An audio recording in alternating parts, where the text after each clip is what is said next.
Chacun va regarder, je pense, les chênes, les arbres, la forêt, différemment après avoir vu le film, on le pense.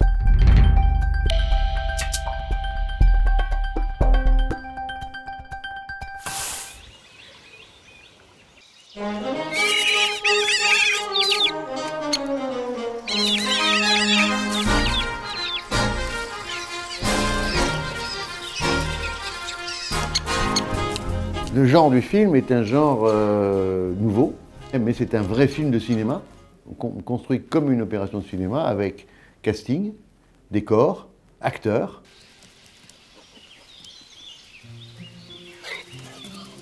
On a décidé depuis le début qu'il n'y a aucune voix off qui accompagne les documentaires animaliers classiques. Pour nous dire, la maman écureuil cherche son petit qui est tombé, bon, des trucs toujours atroces de toute façon.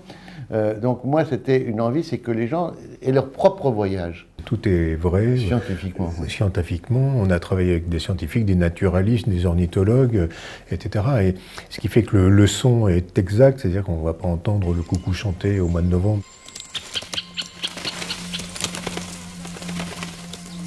Entre les ambiances sonores, les sons captés sur le terrain, le bruitage, la musique composée, etc., à un moment donné, il y avait plus de 800 pistes sonores à mixer entre elles. Nous, on a découvert, Laurent et moi qui sommes dans la forêt depuis qu'on est grand comme ça, des animaux qu'on ne connaissait pas. Le balanin, pour en être très clair, on avait vu les trous dans les glands, dans les châtaignes, dans les noisettes, mais on ne l'avait jamais rencontré. Il aurait pu figurer au générique d'un film de Spielberg. Pour chaque plan, c'est un travail un peu précis de préparation, d'observation, de repérage. Il a fallu placer la caméra au bon endroit, faire des plateformes dans le chêne. Il y a eu des plateformes construites dans l'étang pour pouvoir avoir l'eau au premier plan et le chêne dans l'axe. Je pense que c'est un message universel.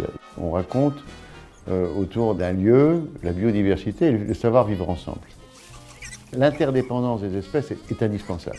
C'est-à-dire que la vie n'existe pas si l'ensemble du système n'est pas complet.